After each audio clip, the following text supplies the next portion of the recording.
Hello, everyone. Hello, hello. And this is the episode that actually has been requested. Oh my gosh. We were like, I wonder if we'll draw attention to I doubt the it. attention of. I don't know, but in after the fact, like the Dune movie reaction one actually gets a fair amount of replay for some reason, or at least people checking out because it's on the hashtag. I'm also trying to. I will reshare the actual link Uh-huh. on Twitter because my Gameboys peeps. Yep, yep. I don't see the live yet, though, so still waiting for that here on Facebook.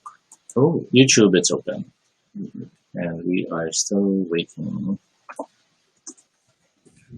to. Oh, there's our. Yeah? Okay. Making sure. Yeah, it's a reference. Yeah.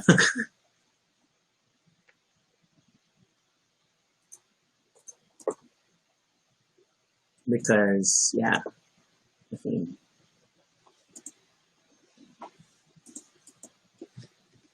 See it yet. Oh, there. Okay. It's been a minute and a half of waiting. share. Hello, people joining the stream. Please like and share. All that stuff. We will begin shortly. Hey, It's Pico. Yes, we are still in the dressed up phase of our stuff. We are brown. It's maroon. But But it does look brown on camera, I guess. We Yeah. are brown. Brown. But yeah, it's maroon. I think it's because the light's slightly. But this shirt is so big on me now. I'm so happy. I'll do this again when there are more people on the stream. But like, oh, it's so big now. Okay, I'm pulling the wrong wire. Happiness. Okay, let's try shifting. Let's see if it'll turn maroon. Oh, there, here, it's more maroon here on YouTube. Or on your screen. Yeah. This there. It doesn't do much. That's kind of closer. But yeah, what is the light piece? Is it? I thought we were on the previous one. I mean, this is okay too. It's okay. It's just that, yeah, I thought we were on the previous setting. This one. Ooh. This one. Warm. Warum. Makes her flesh tone look less zombie. Crystal B was watching a zombie thing again just now. I'm like, So we're just waiting for people to join the stream before we start tonight's discussion. Tonight's discussion can be an interesting topic for people who are not familiar with the show. Hey, Mai! Oh, but then, super spoiler shark. Hello, Kenny and Pico. Hey, Kenny. What did he say? He's just playing in the background or something? I think he has work. Yeah, playing live stream in the background while I work. Gameboys Advance. That is a different Game Boy Pico, but a quite relevant one in its own right. Mm-hmm. We have to get used to looking at the camera and not at your video. That way, we're connecting with you. Yeah, maybe when I'm not juggling captions.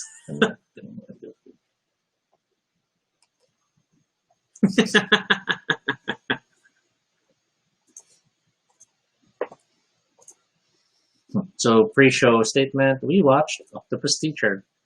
And, oh boy, I want to make an episode about that. That was It started out very, like, chill and like, okay, this guy needs a hobby other than snorkeling. Oh my gosh. It's worth an episode. We have to have an episode about it. You just want to be an octopus, you know? You just want to go, "Oh." With the dog sharks. Oh no, my. Mai on Facebook says she's only finished up until episode 10. Episode 13 aired yesterday. I mean, we'll try not to obsess over story points, but we will inevitably talk about story points. Yes. I'm sure. So if you haven't seen the finale, I don't know. There could be a part going to go la la la la la la. But we thank you for joining regardless. Mm-hmm. But if you're okay with spoilers, then sure. Spoiler Shark will be your friend. Or, I don't know, we'll try to be as general as possible, but it's really hard. Yeah. We will try. Kenny says it was a Game Boy console topic. I don't know. That's going a way bit back. And yeah, it's a handheld console, so I guess It's still a console in its own right. it's not a Game and Watch. I'm still excited for the Game and Watch. The new Game and Watch that plays the NES games. It's only gonna play Mario, but that's how it is. So not too bad. We got like I should set the timer. oh yeah, we got like 6 people watching across Facebook and YouTube. That's not bad. That's par for the course for us. Mm-hmm. And we'll see how things go. But I guess now's a good time as any to start. Okay. Timer starts now. This is Toby. And this is Rocky. And if it's your first time here, welcome to Baduy Pride, a little space on the internet where we talk about anything we want. This is completely unscripted and not entirely accurate, but at least it's honest. Join us to talk about everything and anything random live. And if it's not your first time here, thank you so much for always joining us. And yes, this is a spoiler warning because this is about a specific show that's quite popular or gaining popularity for some people. Yeah. And we most likely will touch on spoilers because that's the only way we can really talk about it to do it justice. Especially how tightly written this one is. I mean, it's going to be hard to totally avoid talking about this point. We're talking about Gameboys, guys. We're talking about Gameboys. And yes, I super got into Gameboys. I got Toby into Gameboys to some degree, but I recognize that I got into it more because I'm the one who watches more of the reaction videos. But at the same time, that's getting ahead of ourselves. Yes. Okay, so let's officially start this episode. First things first, definitions, right? What is Gameboys? Gameboys is amazing. No, Gameboys is a well, it's marketed as a one of the first, if not the first, Filipino boys love series. It was directed by Ivan Andrew Payawal, who is the name that we dread seeing at the end of every episode, and written by Ash M. Palanam. I'm sorry if I mispronounced that. And dread seeing because that means the episode's over. Yes, because the episode is Just over. making sure, because there might be some people who go, why do you dread that? Yeah, and it's produced by the Idea First company. It is and the backstory that a lot of them talk about is that Idea First put the show together just so that they would have work and have something to do because of the long running lockdown and quarantine situation. So it's actually quite low budget because it was mostly filmed on phones and filmed by themselves if possible. Yes, over and with remote direction over Zoom calls and the like, and that is just kind of bonkers. And to be fair, it came out as it's come out. There's a lot more Filipino BL series out now, especially web series, and many of them tackled the quarantine. But this one really blazed the trail, and I got into it late. I admit, I got into it maybe 5 or 6 episodes were already out, and I looked into it because I was starting to see international reaction videos. So people in the U.S. and other countries were filming their reactions to the show, which is like, wow, what is happening that they are struggling to watch our content in subtitles, on YouTube subtitles, no less. So that's something, because when you think about boys love as a genre or yaoi, then I think more recently, especially in the Philippines, more people were watching a lot of Thai BL right around the start of the quarantine period. I know the first part of this year, a lot of people were talking about different BL series, and Toby and I didn't get into it. And that's not that it only started this year. Yeah, but just talking about what people were doing this year during quarantine.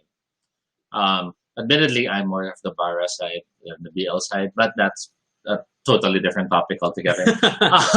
But the basic idea is there's always a eroticism. I guess that's the word to use, because it's not necessarily meant to be erotic. Yes, but there is that sexual tension, or there's that are they or aren't they moments when you see the characters, which tends to be the first thing the show dances around in the first few episodes. I mean, and while I haven't, while we haven't watched a lot of it, but then you generally see the premise, and I did try, someone tried to recommend to me Sotos. I don't know how to pronounce it, but that first episode was already this is very problematic for me, and it's a lot of that. Oh, it's the bully who has a thing, and I don't know if I'm going to get into this. So a lot of BL series kind of dwell on that. Oh, Kino's asking, how does it differ from regular gay pink films or series?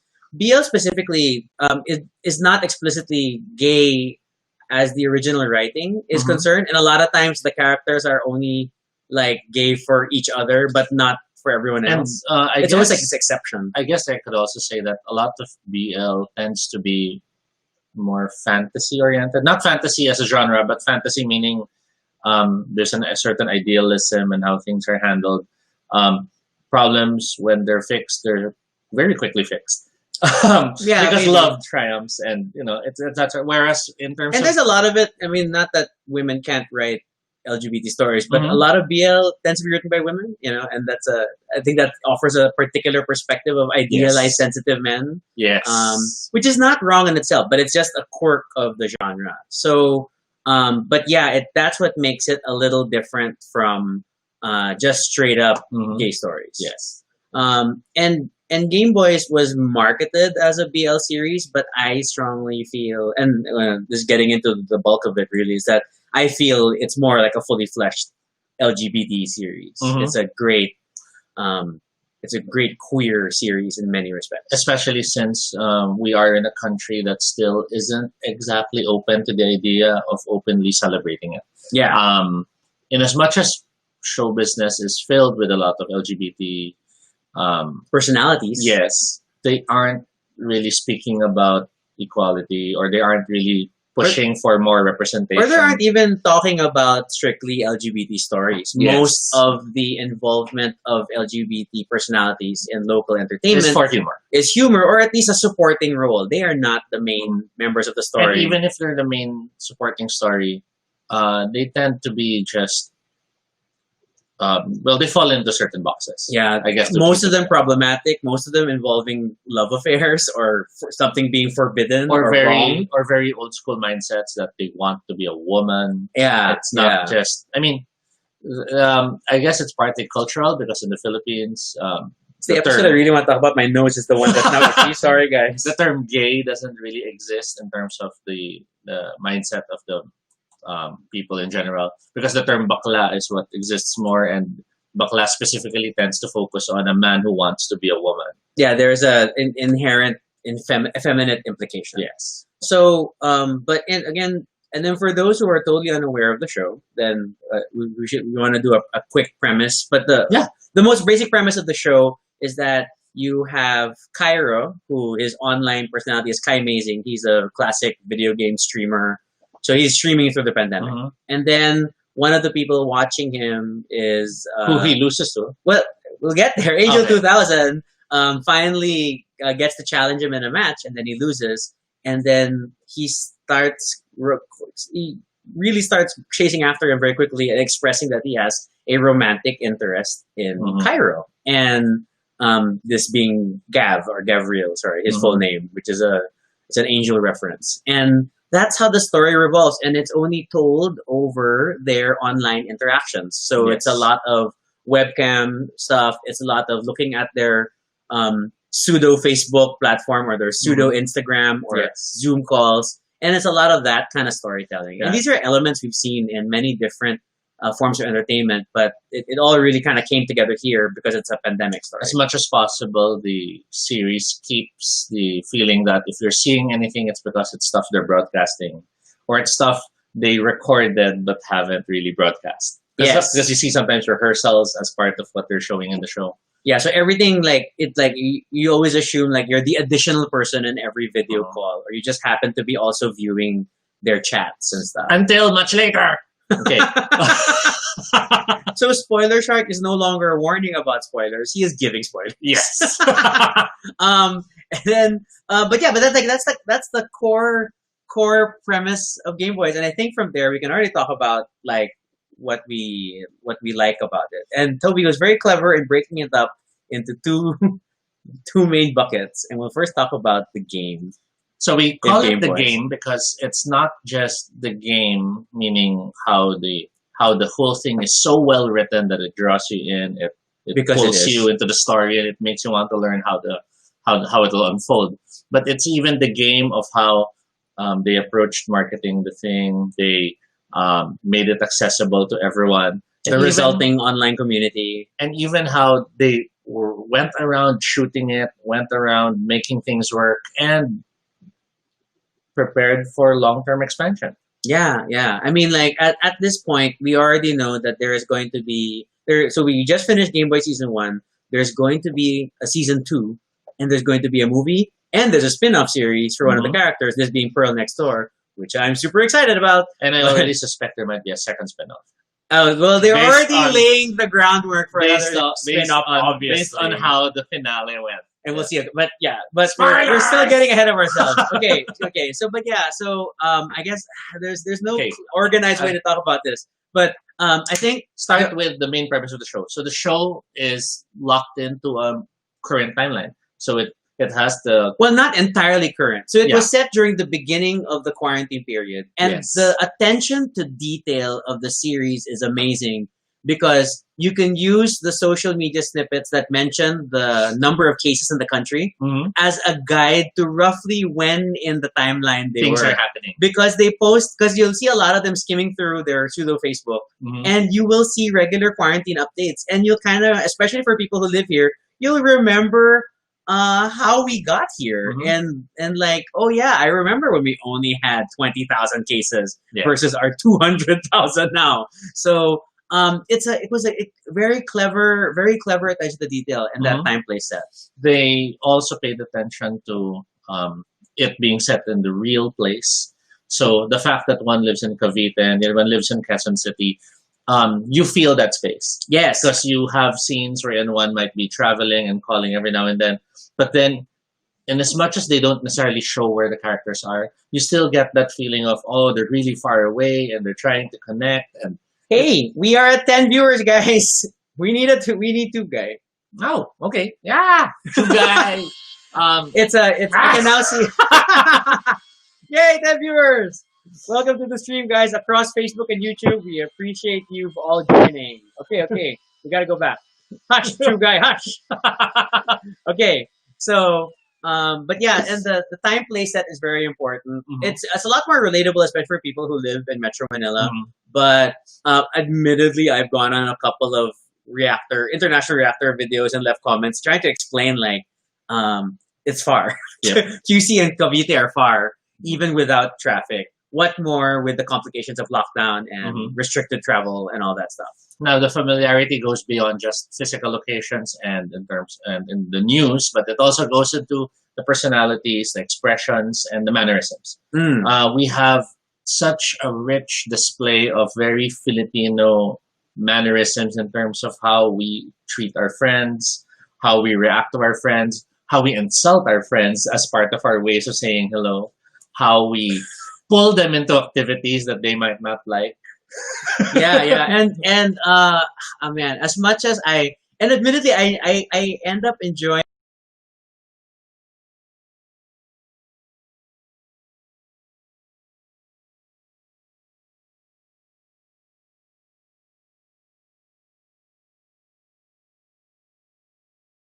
Blackout. Okay, we're back. What up? Sorry, people who are new to the stream, we have this thing where it seems to conk out at around 9:15. So sorry about that. So all right, then, we're back. We're still talking what about draws you to the show is the characters. what were we talking about? How it's very realistic, how they treat people like they do in normal friendship. Yeah, and then we were talking about the translations and how probably what's this that as much as the translations really help international viewers, I feel like oh my god, you're still missing so much. You're still missing so much, especially Pearl's dialogue from start to finish. She is given the most sass, but it's super local sass with a sprinkling of like local sword speak and all that. Which makes you realize that anything else we consume that's dubbed or subtitled is not the full experience. Is losing a lot of that subtleties as well. Yeah. Now that you mentioned her, we have to talk about Pearl. Wait, we're gonna talk about characters later. Yes, but we have to talk about Pearl. Without getting too focused on the character, Pearl is written excellently. Pearl is written not just a sub-character, not just a supporting character, but as someone who is the viewer Yeah, Pearl is ultimately your audience advocate. Pearl is the reactors. Yes. Pearl is Pearl is you in the show wanting to tell these two leads what you have in mind. yeah, and I swear, and like I think every other reactor I've seen has ended up at one point or another saying Pearl is a mood, and that's it. And that because we all want to relate with her, we all want to be here. We don't think we are Pearl because Pearl is like this near perfect Mhm. character, and I'm so excited to see what her And again, it's all series part, going to be it's like. all part of the game. It's all part Yes. of how that show is so well crafted because the best shows either make you relate so much with the hero, make you relate so much with the villain, or make you relate so much with that person who will tell those two off. Yeah, and that's Pearl, obviously. That's Super Pearl. What else? Production, how they produce stuff. So everything It's from insane. It only until I like watched some of the vlogs that like uh that the different actors showed of what they were doing. Mhm. It's really on phones, and it's like they're not even doing scenes together. They rehearse the scenes, but then ultimately they're acting one sided to a camera. It's that amazing thought that there. I mean, one, there's really great editing involved in between, Yes. but at the same time, you can't act that easily without a reaction. Yeah, it's like Acting is reacting. it's like us doing this show, talking to a camera, Mhm. and it's like we're just sitting in our living room. And this is just us talking and being entertaining. Yeah. They are dramatic, they are emotive, they are angry, they are sad, they are jealous, they are happy, they are So many thirsty. things. And it all carries because they're that great. Yeah, yeah. So amazing, and apparently even element of the background sets and stuff. As much as it is largely based around the Mhm. actual homes of the actors, but there are additional elements that were brought in. They had to do their own production. Small Stuff. attention to detail. They would just send in boxes of things to set up, Yes. and then they just have to do it. And And it's of crazy. course, given the complexities of not being in an actual production where you're in a studio, the use of props, which then connects to the basic story, which is you're in lockdown, so you can't see each other. It all just nicely further supports the narrative Yeah, yeah. because they so- literally have to ship stuff to each other to keep to do the show. But then again, that's part of the plot elements of the characters, right? And they send each other stuff to feel connected.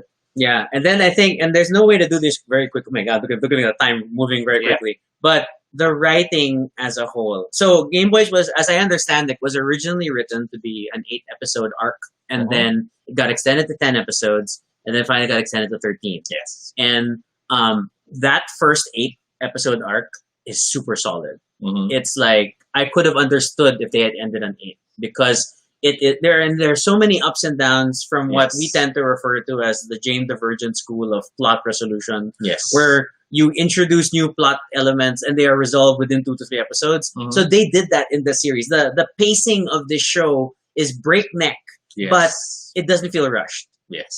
It's just super tightly compact within the format of this web series. So even when it started to get to like they started around 10 minutes, but they got to about 20 to 30 by the end. It doesn't feel that long. It Mhm. always feels like you don't have enough time because you know that Ivan's name is going to come up and the show is over.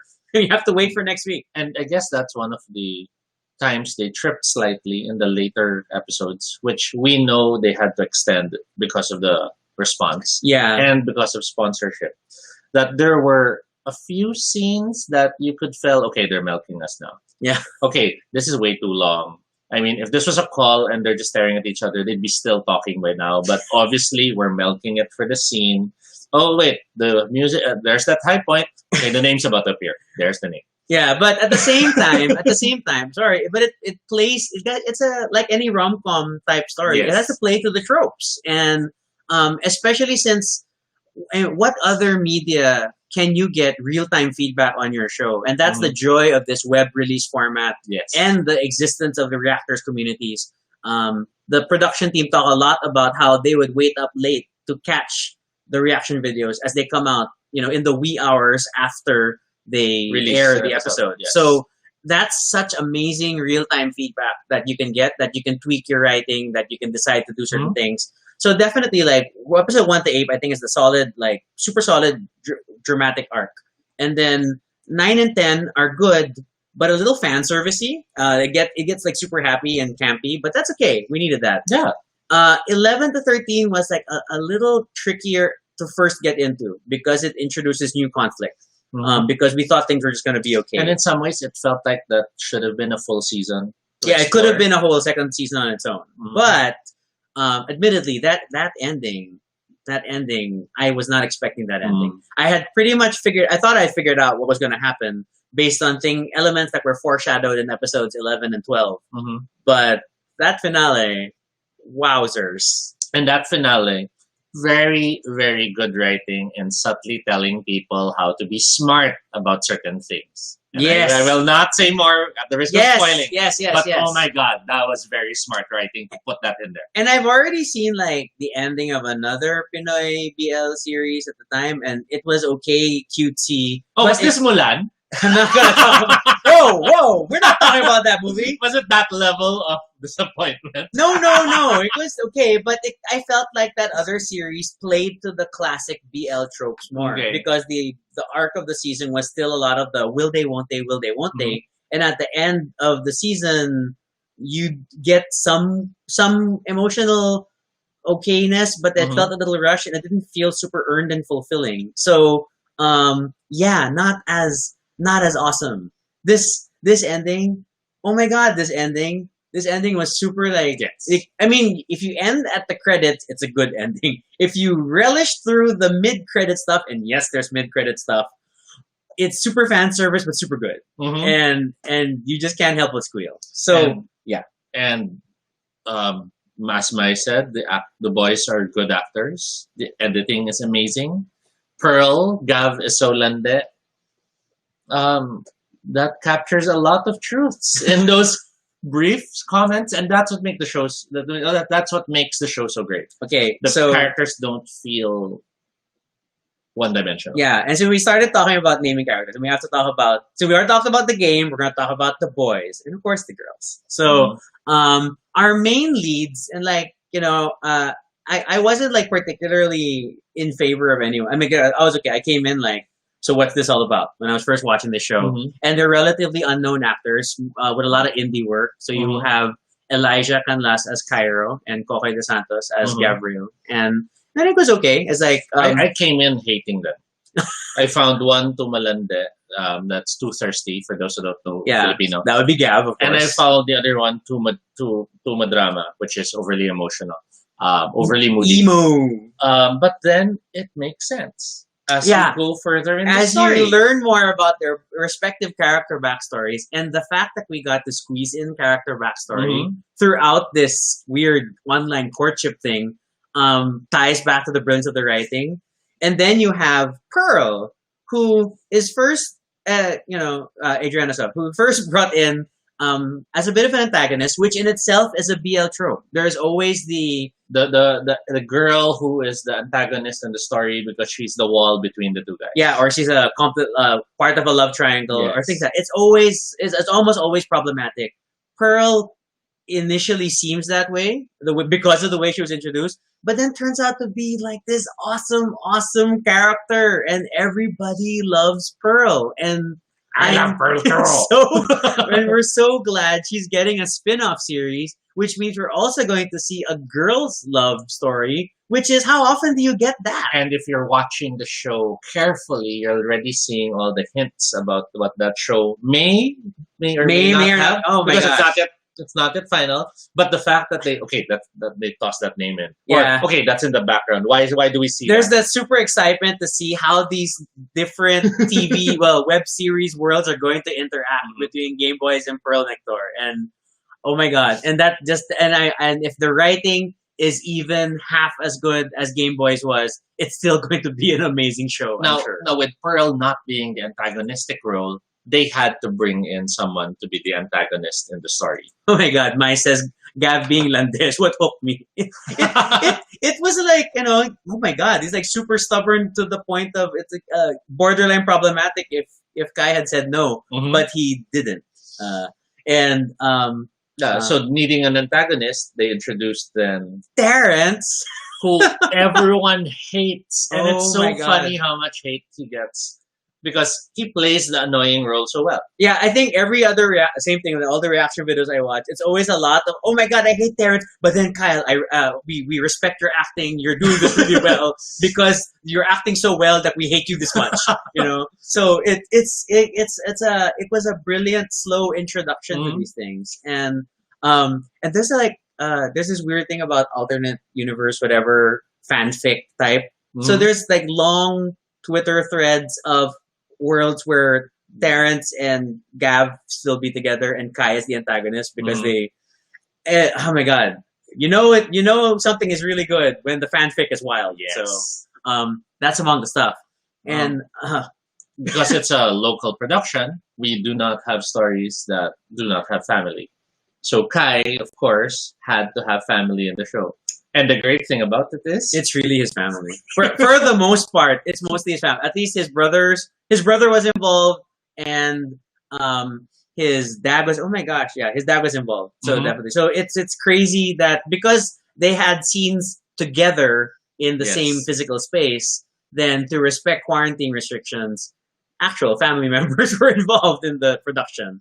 And that was, and to be fair though, like, all his siblings like have different like acting careers to some degree, so that helped. That super helped. But they're all quite good actors. The mother, so Layla's played by Sue Prado, but she's like, so that's where all of her scenes are on webcam because she's separate. But very powerful stuff, very powerful lines, well acted, and I think she's the mom that every gay Filipino wants to have. Because she turns out to be quite understanding and the like, but still, but despite that understanding, she's not like super ideal because she still has demands. Yes, she's still a Filipino mom. And my favorite part is she still sees everything. Oh, yes, because Filipino moms see everything. And yeah, your mom always knows, guys. You think you're like for those of you like still in the closet trying to hide stuff. No, they always know. That one line. Fan. so yeah, and I mean, the actor is only as good as the material they work with, but then the material is only really brought to life with the skill of the actor. So it's a very tight chicken and egg dynamic. Yeah, Miguel, AU after AU after AU. Yes, I've seen like the guy who wrote the really long Gabriel Terrence AU has a new one, has a continuation that brings in Wesley. So for those who don't know, AU means I don't know, universe. I guess I don't know that, but I'm guessing it's fanfic. Ultimately, it's fanfic. What else? So by the end of the series, they introduce a few more faces. Well, a face, but I don't want to say it. I don't want to say more because Mike hasn't seen it. Yeah. I don't want to spoil. But yeah, it's an interesting cog in the wheel. It's a beautiful throw in as to how big the Philippines is, because many people keep thinking this country is just, maybe we have a beach and we have the city and that's it. But the Philippines is huge. And yeah, I've also commented on a number of videos how far Bukidnon is. And it's amazing how, again, the show being how smartly written it is, reminds you if you need to travel, you need this, you need this, you need a pass, you need a swab test, you need, oh my god, so many things. So it's not simple. It's so it's so well situated. I feel like I needed another caption, but I'm just gonna go back to the main one really. And yeah, I think two last major points that I really want to cover. One is the setting. I mean, we're starting to see a lot of entertainment that is set in COVID-19 as a period, in the pandemic. Yes. And you'll see people wearing masks and maybe being home more. But I feel like Gameboys was brilliant in how it embraced the pandemic as a major plot point, as a real part of the story. It was the environment. It was part of the challenges. Yeah, it was practically an antagonist at some point. And it was even shaping their stories not as an antagonist. One was working in a pandemic-like situation. The other one, I guess it's not so much spoilery now, but his first reveal was complicated by the pandemic. Yeah, it could have been as simple. He did that when the thing happened, but thanks to the pandemic, it all fits in nicely. It all interconnects nicely. Yeah, so that I think was well, and it was very respectfully done, especially when you get to episodes like 7 and 8. It's like, wow, it really hits you how real COVID is. Mhm. And then I think that was really good. Then because some of the other shows mention it to some degree, but it's really just background setting and not like this entwined into the main plot. Mhm. And then beyond that is the resulting community that has formed around the Mhm. show.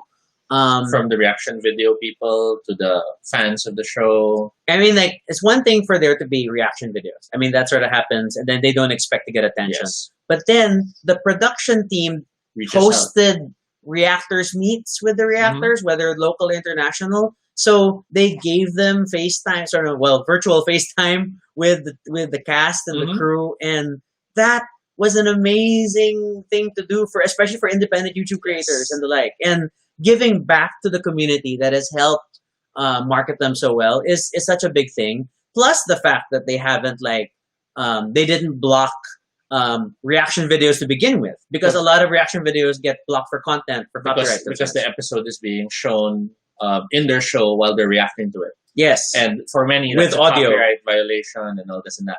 yeah. So and I mean, like, as a YouTube person, I have already started to see some people use my own content around YouTube, and like, ooh, do I want to let them do this? The fact that they opened the floodgates to the reactor committee and just it, because they help promote the show, it encouraged them to promote the show even more.